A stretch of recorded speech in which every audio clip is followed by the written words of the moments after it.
Joy to the world! This day, as we light the John the Baptist candle and recall the one who paved the way for the coming of Jesus. And at St. Monica's, we are ever grateful for the hospitality that our mother church, St. John the Baptist, Norway, has shown us.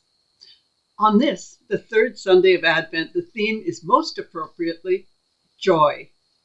Now, while I like rose-colored candles, that is not the only reason that Gaudette Sunday is my favorite of Advent. It is that joy seems a provision that has no downsides. It's like the children's hymn. I've got the joy, joy, joy down in my heart. Where? Down in my heart. Where? Down in my heart. Down in my heart to stay. Could it be that joy is the reward that comes from all the pondering and wondering and contemplating that Advent entails? Joy is just joyous, something not to be questioned, just enjoyed as the reality of being a Christian, saved by Jesus, and working on being the best that one can be. Yet we know that, try though we do, we inevitably fall short of being and doing all that would entail. We're not always full of joy or living out the love of Jesus in our relations with others. But with joy, it is if you know that even when you fall short, as one inevitably does, joy continues because of the love of Jesus and knowing that our failings are understood and forgiven. And so we dance and we prance and we glory in the joy that comes from being saved and one of the chosen, merely because we believe and are welcomed into the ranks of those for whom Jesus lived and died.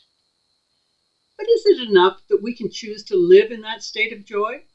Or is it that this is just another of the many gifts with which God has blessed us?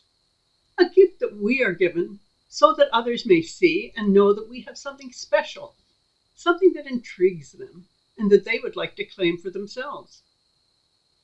When you know that not only have you accepted Jesus as your own, but also that he has accepted you as his and as part of his family, it has to be a joyous moment. And if you only let yourself accept that, joy must be yours. Joy, joyous, filled with joy, all the lovely results. But it's important that we do our part, not just in loving Jesus and sharing that love, but being positive about it. Have you ever noticed how rapidly moods can change, whether by external events or your own decisions? For instance, if while you're outdoors enjoying a walk with the dog, suddenly there's a downpour, you race home wet and cold, and your mood changes from calm and pleasant to urgent and angry, or at least upset at the abrupt end to your evening stroll. Have you noticed how movies or the TV can affect your mood? My family only lets me watch movies with happy endings because unhappy ones leave me fretting and blue. I remember as a teen going to see Spartacus, and at the end, when there was a row of men being crucified, which already had me in tears, Verinia, his beloved, was clinging to his legs. I was standing in the theater screaming, "Let go of his legs! Don't pull on his legs!" as the manager dashed down to drag me out of the theater for the disruption. I was down for a week after that movie. But it isn't just the things outside of our control that affect us. We do the same thing to ourselves by our own choices.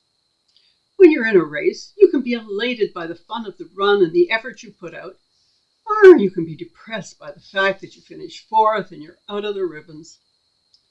On a day set aside for house cleaning, you can bemoan the fact that you're stuck with the mess and the dust and the laundry, or you can take pride in the shine on the silver candlesticks, the sparkle of the windows, and knowing that you have found a place for everything and everything is in its place. Well, it's the same way with joy. You can wake up in the morning and look out the window and with joy in your heart look forward to the new day. Or you can wake up thinking, it's going to be cold and miserable out there today, and go frumpily off to make your breakfast. You can study for an exam, all the time thinking of what you would rather be doing. Or you can review your notes with pleasure at all you've learned and looking forward with joy to adding to it in the term ahead. You can see Christmas as a time of stress and strain, presents to buy, travel, begging letters from every charity under the sun, visits from demanding relatives who are so critical, cleaning up after the tree comes down, and all the dishes, meals, and messy people in between. Or you can find joyful moments in all of it. To delight in finding just the right present for someone you love and knowing their joy in shredding wrapping paper as they discover it. Knowing the charity you sent a check to will bring joy to the lives of others. Travel always invites joyful adventures and new people to meet and relatives to see when you've been apart for so long. And the joy of preparing meals that are special for the season. The Christmas pudding and the stuffed turkey and the eggnog and all the trimmings prepared for the special people in your life. And best of all, being part of the kitchen crew, making and cleaning up together over long remembered stories of times past, and those undoubtedly watching over from above. It really is all up to you.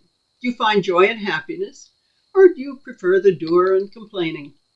Joy is there, ever awaiting your taking it up. The delight one ought to be wrapped in, knowing that Jesus is the light of joy and peace and love and so much more in our lives, if we only open our eyes and our hearts to receive and share it. The choice is ours. Tomorrow we can choose to wake up and spend our day in joy, or be crabby. It's your choice. Let each of us awaken to the joy of knowing that Jesus is alive and is to be found in the creche in Bethlehem and in our hearts. And for that I pray, Jesus, let me ever delight in the joy that you offer to each of us. Let me always choose to be joyous and share that with others. Let me put aside grumpiness and negativity. No one wants to have that put upon them.